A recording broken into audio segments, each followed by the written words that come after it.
Day news 24/7 में। मैं नीलम ठाकुर इस समय मौजूद हूँ गांव गुदवी में, जो कि तहसील भोरंज में है और चंद्रुई के थोड़ा ही पास में। एक दुखद समाचार के साथ, जिस समय आप सभी को नए साल की बधाई दे रहे थे, एक दूसरे के गले मिल रहे थे, सभी एक दूसरे को दुआएं दे रहे थे कि आपको नया साल बहुत बहुत मुबारक हो, मैं ऐसे परिवार के साथ इस समय मौजूद हूँ जिनका नया साल मातम में बदल गया, जिनके आंसू रुकने का नाम नहीं ले रही थी। और यकीन मानिएगा बहुत ही दुखद है, सिर्फ आवारा पशुओं की वजह से। आवारा पशु जो ये रोड पे छोड़ रखे, कितने एक्सीडेंट होते हैं, कितने लोग मरते हैं, कितने अपनी जान गंवाते हैं।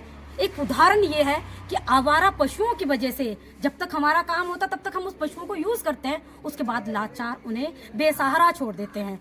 उस आवारा पशु की वजह से एक व्यक्ति जिसकी उम्र 70 से 71 साल की थी, वो अपनी जान गंवा बैठा है। बाकी परिवार वालों से भी बातचीत करेंगे। और मैं आपको एक मेंशन कर दूं, वो भारतीय सेना में रिटायर्ड थे, थोड़ी बहुत उनको पेंशन मिलती थी, उसकी वजह से जो है वो परिवार पाल रहे थे अपना। और मैं एक चीज़ और मेंशन कर देती हूँ, 5 दिसंबर को बैल ने उन पे अटैक किया सुबह 10 बजे करीब। पूरा परिवार बड़ा खुश था शादी में जाने के लिए, लेकिन 5 दिसंबर को उस पर्सन पे अटैक होता है। किशन जिनका नाम है 70 से 72 साल, जैसे कि मैंने आपको 5 दिसंबर को सुबह 10 बजे करीब, जब सभी परिवार के खुश थे कि हम शादी में जाएंगे, फंक्शन अटेंड करेंगे, उस समय बैल आता है, उस पर अटैक करता है और जो फ्रंट की जो हड्डियां होती है वो फ्रैक्चर हो जाती है। इमीडिएटली परिवार क्या करता है, सरका घाट जाता है फर्स्ट एड के लिए, और सरका घाट वाले उन्हें रेफर कर देते हैं। परिवार उनकी अच्छी केयर हो जाए तो जीटी जीरकपुर चंडीगढ़ के पास रेफर करता है, जहाँ की बाकी परिवार से पूछेंगे। मैम स्वागत है आपका डे न्यूज़ 24/7 में। नाम बताइए मैम। मेरा नाम डोली देवी है। हाँ जी, आप उनके क्या लगते थे, किशन जी के क्या लगते थे? मैं उनकी बहू। हाँ जी, क्या कुछ मामला है, इस तरह की घटना कैसे हो गई? और मतलब ये बड़ा दुखद है, तो आप मुझे ये बताइएगा कि इस तरह की घटना किस तरह से हो गई? मैम वो गाय बांध रही थी ना बाहर, और बैल अचानक से आए और उन पे अटैक कर दिया। हाँ जी, हाँ जी। उसके बाद आपने क्या किया? उसके बाद हमने बैलों को भगाया डंडा मार के, फिर पापा को उठाया हमने। वो ज़्यादा सीरियस हो गए थे उसी हाँ जी, टाइम। हाँ जी, हाँ जी। तो हम सरका घाट लेके गए उनको, हाँ जी, और सरका घाट वालों ने रेफर कर दिया उनको। हाँ जी, हाँ जी। फिर कितने दिन, पता नहीं कितने दिन, वो 4-5 दिन कितने वेंटिलेटर पे रहे। अच्छा, और 31 दिसंबर को उनकी 2:40 को मौत हो गई। जो कुछ कमाते थे ना, उनको पेंशन लगी हुई थी, तो उससे गुजारा आप चलता था। रोइएगा मत, हिम्मत रखिएगा।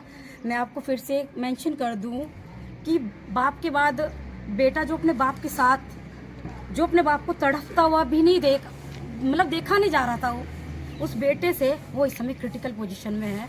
मैं आपको शो नहीं कर पाऊंगी उन्हें कि वो सिर्फ अपने बाप को देखते कि मेरे पापा ठीक हो जाएंगे, मेरे पिताजी ठीक हो जाएंगे। वो इस समय खुद बेड पे है। कमाने वाले वही है, अब पिताजी के बाद वही कमाने वाले हैं, ड्राइवरी करते हैं। अब प्रशासन खुद अवेयर हो और यहाँ पे आए, एक बार इस परिवार को भी देखा जाए और परिवार से के कुछ लोगों से भी बातचीत करें कि किस तरह का यहाँ का माहौल है। नया साल जो है मातम में बदल गया, इस तरह कभी किसी परिवार के साथ ना हो। बाकी मैं बाकी लोगों से भी, यहाँ के जो गाँव के लोग हैं उनसे भी बातचीत करूँगी। सर स्वागत है आपका डे न्यूज़ 24/7 में।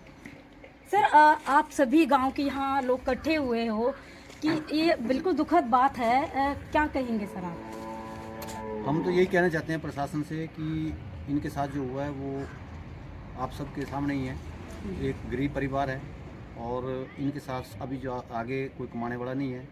जो कमाने वाले थे, जिनको थोड़ी बहुत पेंशन मिलती थी, उनके साथ जो आवारा पशु हैं यहाँ पर आए और उनको भगाने के चक्कर में जब उनको गए तो पशुओं ने उनके ऊपर अटैक कर दिया, जिसकी वजह से जो आवारा जानवर थे उन्होंने एक उनकी टांग के ऊपर पाँव रख दिया और दूसरा छाती के ऊपर, और ऊपर से निकल गए, और उसकी वजह से उनकी जो रिब्स की हड्डियाँ थी वो टूट गई।